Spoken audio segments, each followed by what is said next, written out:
Hello students, good morning. देखिए हम chapter number 10 प्रकाश संश्लेषण के बारे में पढ़ रहे हैं। फोटोसिंथेसिस, प्रकाश संश्लेषण।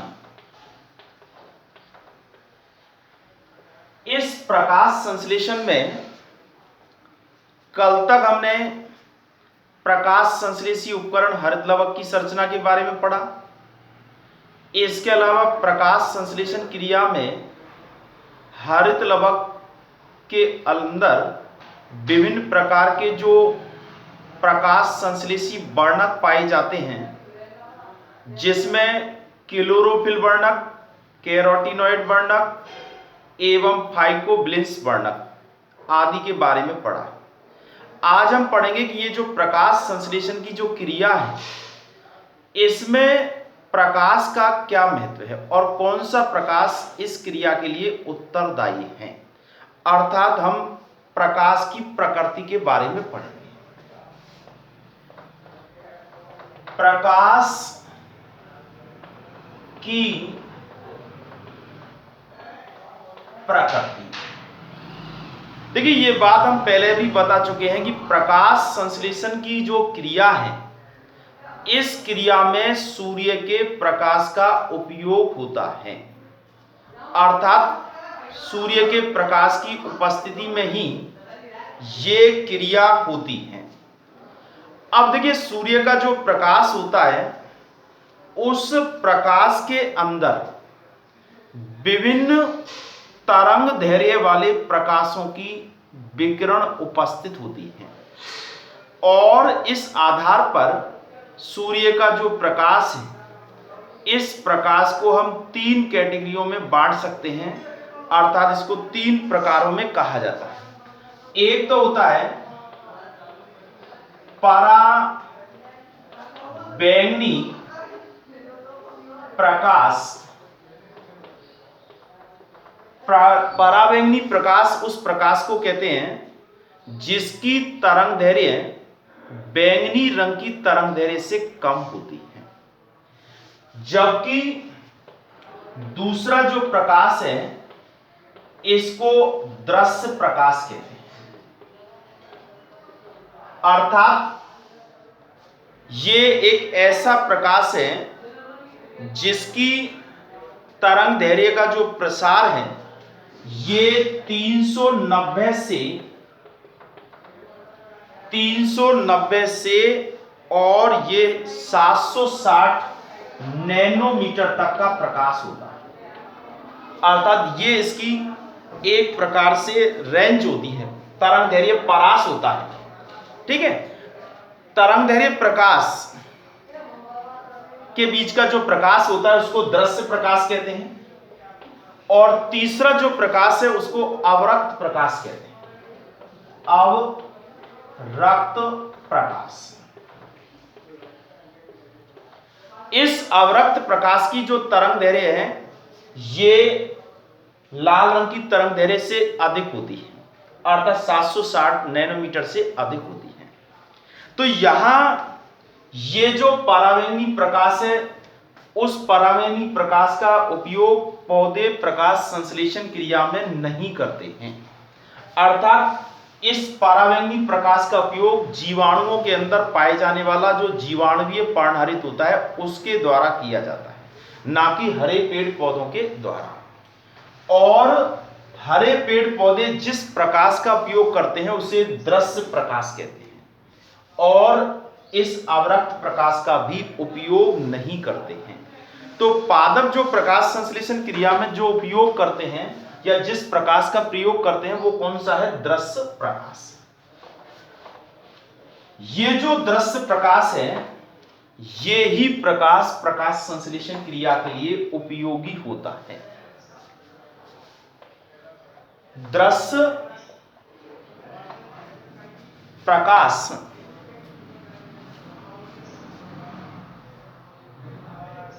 दृश्य प्रकाश जो है,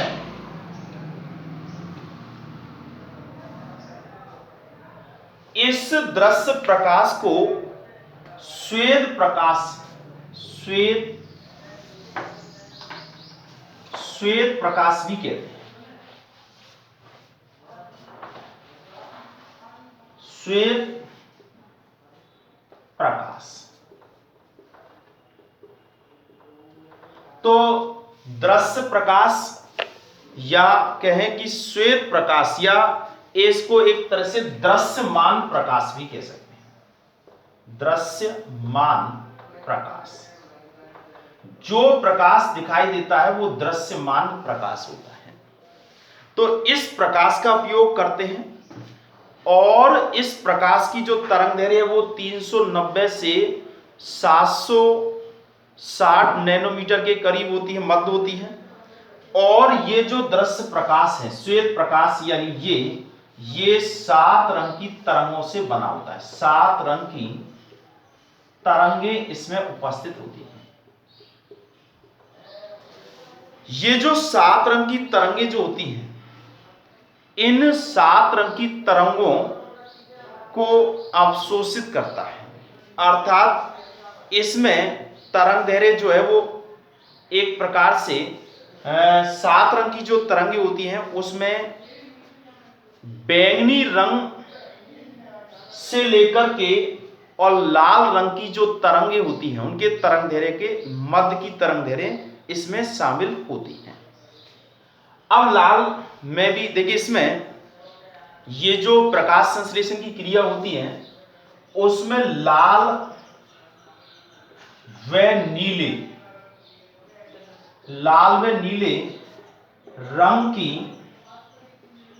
तरंगों का सर्वाधिक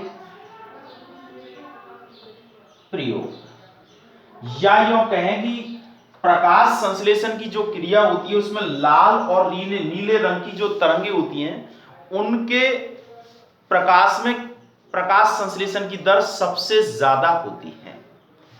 यानी ये कह सकते हैं लाल व नीले रंग की तरंगों में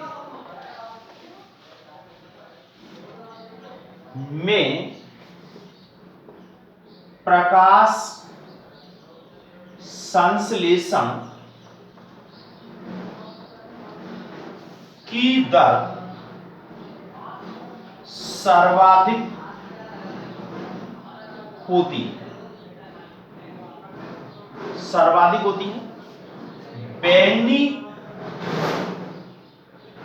बैंगनी रंग की तरंगों में सबसे कम, जबकि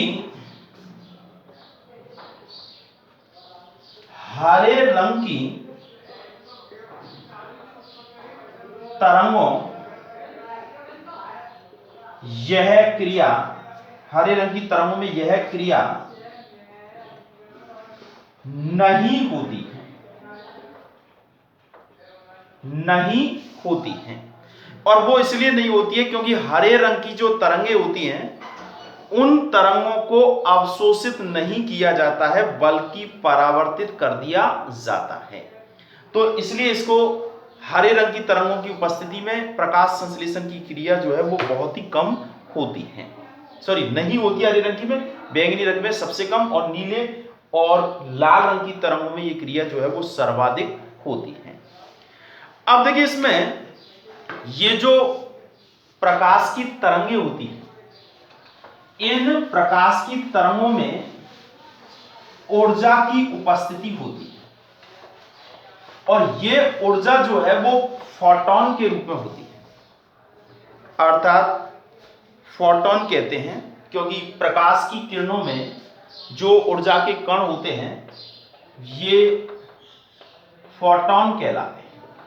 तो फोटॉन के किरणों जो चलती है उसमें ऊर्जा होती है E = mc², इस तरह से ऊर्जा होती है। अब एक फोटॉन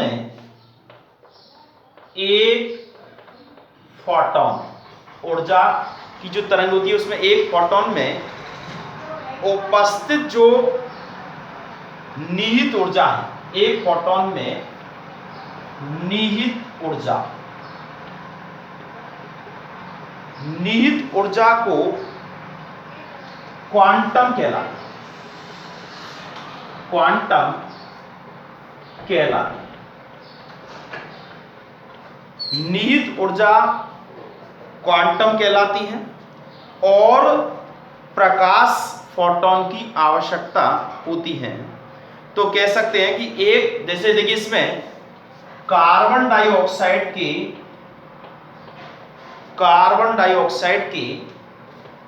एक अणु, कार्बन डाइऑक्साइड के एक अणु के लिए, एक अणु के अपचयन, क्योंकि इसमें कार्बन डाइऑक्साइड से कार्बोहाइड्रेट बनता है, तो कार्बन डाइऑक्साइड के एक अणु के अपचयन के लिए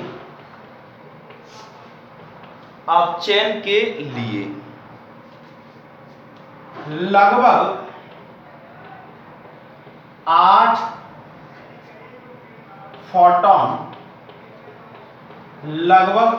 फोटॉन की आवश्यकता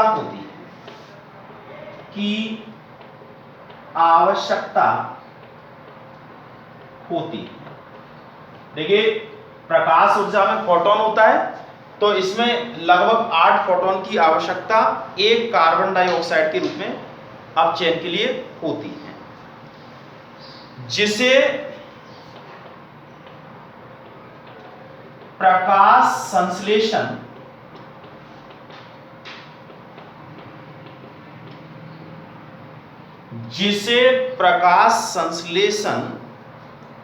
की क्वांटम प्रकाश संश्लेषण की, देखिए यहां एक ध्यान से सुनिए, 8 फोटॉन की आवश्यकता होती है और ये जो 8 फोटॉन है इन्हें, जिसे प्रकाश संश्लेषण की क्वांटम प्रकाश संश्लेषण की क्वांटम आवश्यकता कहते हैं, आवश्यकता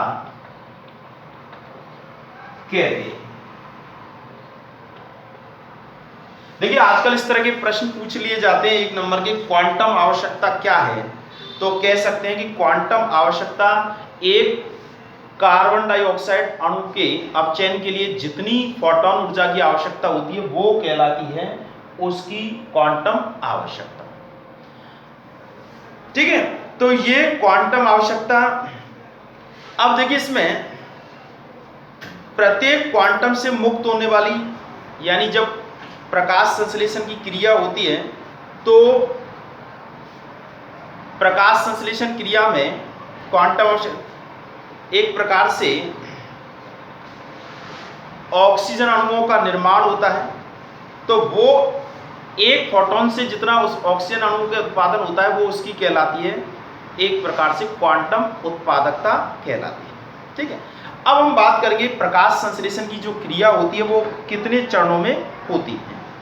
तो ये प्रकाश संश्लेषण की जो क्रिया विधि है वो 2 प्रकार से होती है, एक तो होता है प्रकाशिक अभिक्रिया और दूसरा होता है अप्रकाशिक अभिक्रिया क्रिया विधि। प्रकाश संश्लेषण की क्रिया विधि, देखिए ये एक बहुत ही महत्वपूर्ण बात है। प्रकाश संश्लेषण की क्रिया विधि, प्रकाश संश्लेषण की जो क्रिया है वो 2 चरणों में होती है। इसका एक तो भाग है जो प्रकाश की उपस्थिति में होता है, उसको कहते हैं प्रकाशिक अभिक्रिया, प्रकाशिक अभिक्रिया, और दूसरा जो भाग है उसे कहते हैं अप्रकाशिक अभिक्रिया। प्रकाशिक अभिक्रिया और दूसरा है अप्रकाशिक अभिक्रिया। देखिए प्रकाशिक अभिक्रिया को लाइट रिएक्शन कहते हैं और अप्रकाशिक अभिक्रिया को डार्क रिएक्शन कहते हैं। अब हम बात करेंगे प्रकाशिक अभिक्रिया कैसे होती है और अप्रकाश। ये तो देखिए नाम से क्लियर हो रहा है कि प्रकाशिक अभिक्रिया सूर्य के प्रकाश की उपस्थिति में होती है, जबकि अप्रकाशिक अभिक्रिया में सूर्य के प्रकाश का उपस्थित होना आवश्यक नहीं होता है।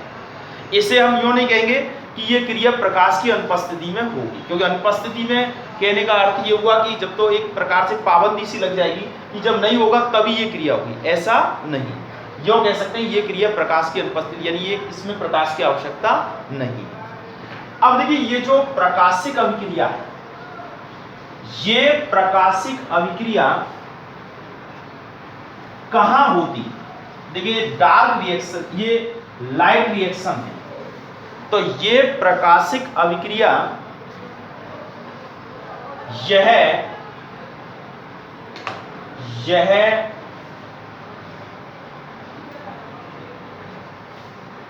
सूर्य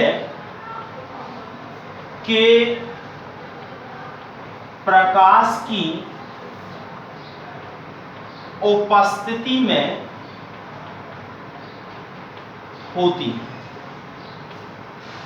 प्रकाश की उपस्थिति में होती है, तो सबसे पहली कंडीशन तो यह है। दूसरी बात, यह हरित लवक के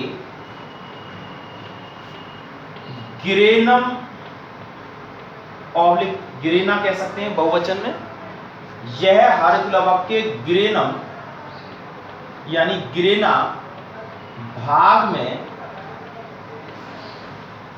संपन्न होती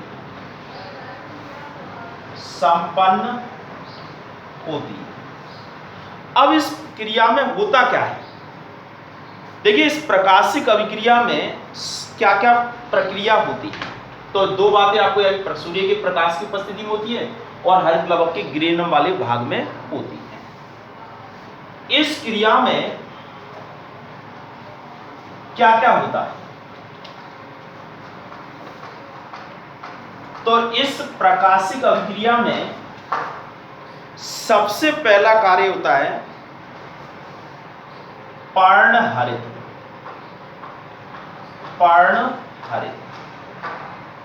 एवं सहायक। पर्णहरित एवं सबसे पहले इसमें क्या होता है? पर्णहरित एवं सहायक वर्णकों के द्वारा प्रकाश ऊर्जा का अवशोषण होता है। सबसे पहले इस क्रिया में पर्णहरित एवं सहायक वर्णकों के द्वारा प्रकाश ऊर्जा का अपघटन अवशोषण होता है, और इसके बाद दूसरा जो कार्य इसमें है, जल का प्रकाशिक अवघटन। जल का प्रकाशीय अवघटन होता है, जिससे ऑक्सीजन का उत्पादन होता है। देखिए जब जल का अवघटन होगा तो ऐसी स्थिति में जल के अवघटन से ऑक्सीजन का निर्माण होता है। तीसरा जो कार्य है इसमें इलेक्ट्रॉनों के इलेक्ट्रॉनों का अभिगमन होता है। इलेक्ट्रॉनों का अभिगमन होता है, जिससे एटीपी व NADPH2 अणुओं का निर्माण होता है।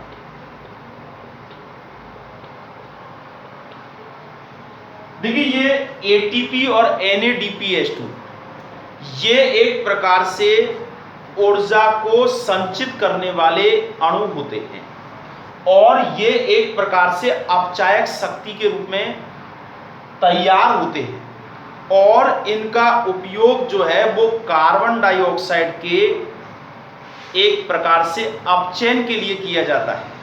तो ये कार्य तो होता है प्रकाशिक अभिक्रिया के अंतर्गत। ठीक है, इसको हम एक एक करके डिटेल चलाएंगे, लेकिन यहां एक बार दोनों क्रियाओं के बारे में बात करें। दूसरी जो क्रिया होती है वो होती है अप्रकाशिक अभिक्रिया। प्रकाशिक अभिक्रिया में क्या क्या हुआ ये समझ में आ गया। अब आता है अप्रकाशिक अभिक्रिया।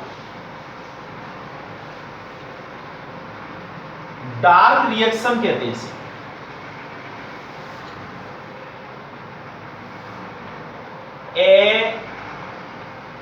अप्रकाशिक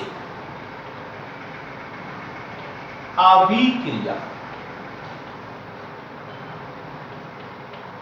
तो अप्रकाशिक अभिक्रिया का मतलब होता है इसमें प्रकाश की आवश्यकता नहीं, इसमें प्रकाश की आवश्यकता नहीं होती है।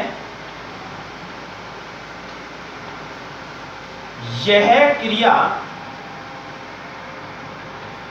हरित लवक के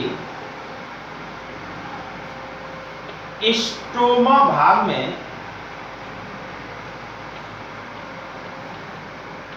संपन्न होती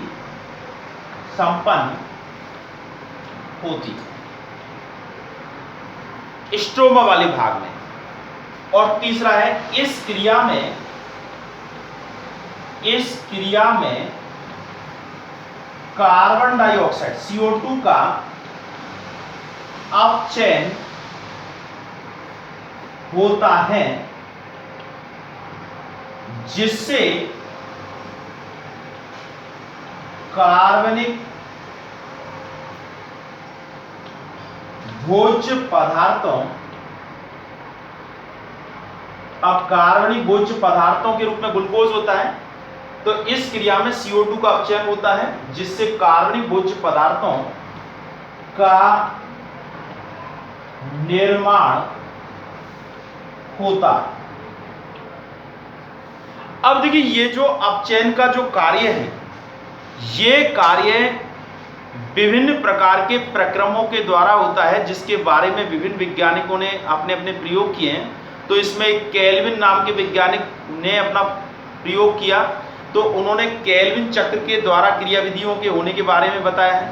दूसरे वैज्ञानिक जो थे हैच और स्लैक, उन्होंने C4 चक्र के रूप में क्रिया विधि के होने के बारे में बताया है।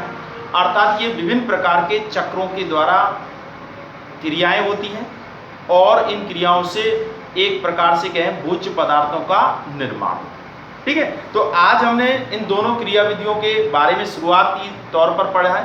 अब एक एक करके हम इनके बारे में आगे बढ़ेंगे। प्रकाशिक अभिक्रिया कैसे संपन्न होती है और अप्रकाशिक अभिक्रिया जो है वो किस प्रकार से संपन्न होती है। तो आप ध्यान रखिए, प्रकाशिक अभिक्रिया हरित लवक के ग्रेना वाले भाग में होती है और अप्रकाशिक अभिक्रिया स्ट्रोमा वाले भाग में होती है। हरे रंग के प्रकाश की उपस्थिति में प्रकाश संश्लेषण क्रिया नहीं केवल नहीं होती है, जबकि लाल और नीले रंग के प्रकाश की उपस्थिति में क्रिया सर्वाधिक होती है। ठीक है, तो हम अब होमवर्क दे रहे हैं और उस होमवर्क को आप नोट करिए, क्योंकि इसके बाद हम फिर अगले लेक्चर में इसके बारे में आगे बढ़ेंगे। ठीक है, तो होमवर्क नोट करिए।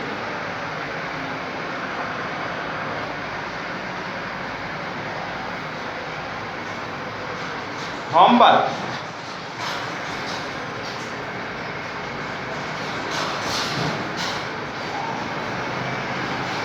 क्वेश्चन नंबर 1, प्रकाश संश्लेषण की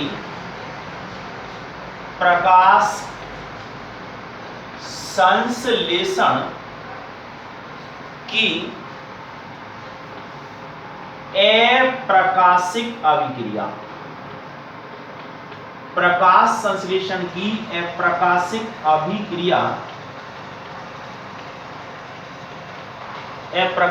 अभिक्रिया, हरित लवक के कौन से भाग में हरित लवक के कौन से भाग में होती है? ये पहला प्रश्न। दूसरा है पादप किन रंगों के या पादप में किन रंगों के प्रकाश में पादपों में या पादपों में किन रंगों के प्रकाश में प्रकाश संश्लेषण की क्रिया सर्वाधिक होती है? यानी ऐसा कौन से रंग की प्रकाश की तरंगें हैं जब प्रकाश संश्लेषण के लिए सर्वाधिक होती हैं? क्वेश्चन नंबर 3, प्रकाशिक अभिक्रिया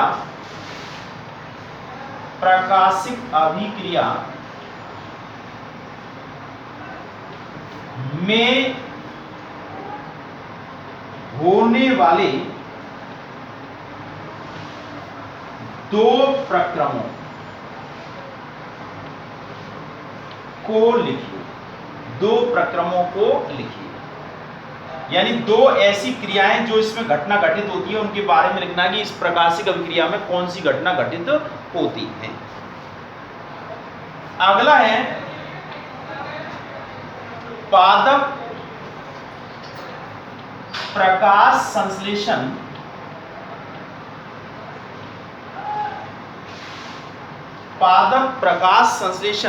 में कौन से प्रकाश का उपयोग करते हैं?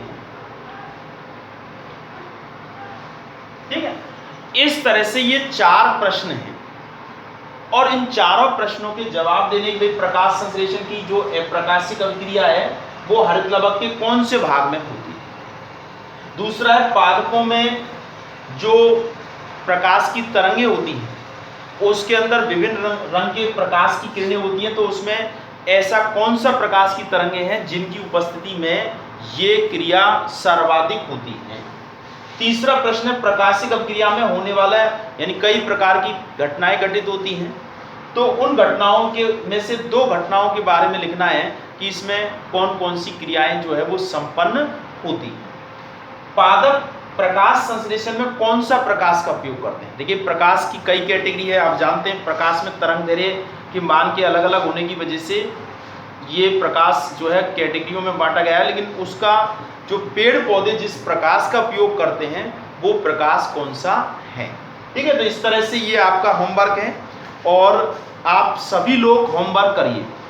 ऐसा देखने में आ रहा है कि कुछ लोग होमवर्क कर रहे हैं कुछ नहीं कर रहे हैं, लेकिन ऐसा नहीं चलेगा क्योंकि आपको आगे हम इन्हीं होमवर्कों में से टेस्टों में भी रखेंगे और इसके अलावा ये महत्वपूर्ण प्रश्न होते हैं, ये जो प्रश्न आपको दिए जाते हैं इन्हीं में से बोर्ड की परीक्षा में भी प्रश्न पूछे जाते हैं, तो आप होमवर्क को रेगुलर करें। देखिए इसके बाद जो है हम जो है पढ़ेंगे कि ये जो प्रकाशिक अभिक्रिया है वो किस तरह से होती है और अप्रकाशिक अभिक्रिया किस प्रकार से, क्योंकि इसका बहुत डिटेल चलेगा कि प्रकाशिक अभिक्रिया में वर्णक तंत्र होते हैं, वर्णक तंत्र फर्स्ट और वर्णक तंत्र सेकंड, फिर उसके बाद उसमें इलेक्ट्रॉनों के अभिगमन की क्रिया होती है जिसमें एक होती है चक्रीय और एक होती है अचक्रीय, तो वो किस प्रकार से होती है। इसी प्रकार से ये जो एक प्रकार से अप्रकाशिक अभिक्रिया जो होती है उस अप्रकाशिक अभिक्रिया में केल्विन चक्र के बारे में, हेसलेक चक्र के बारे में, तो ये सारी चीजें एक एक करके पढ़ेंगे।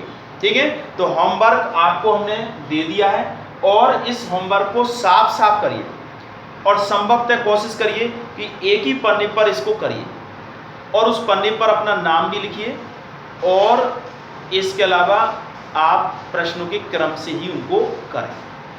ठीक है, तो इस तरह से हम प्रकाश संश्लेषण में प्रकाश की प्रकृति के बारे में और प्रकाश संश्लेषण में क्रिया में किस तरह से ये क्रिया होती है इसके बारे में हमने पढ़ा है। एक बार होमवर्क को देख लीजिए और नोट कर लीजिए। अभी आपके सामने बोर्ड पर लिखा हुआ है, आप जूम करके इसे देख सकते हैं।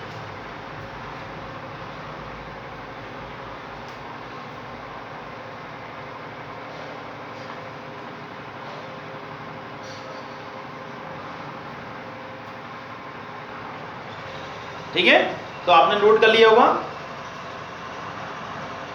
ठीक है, आज इतना ही। ठीक है, ओके।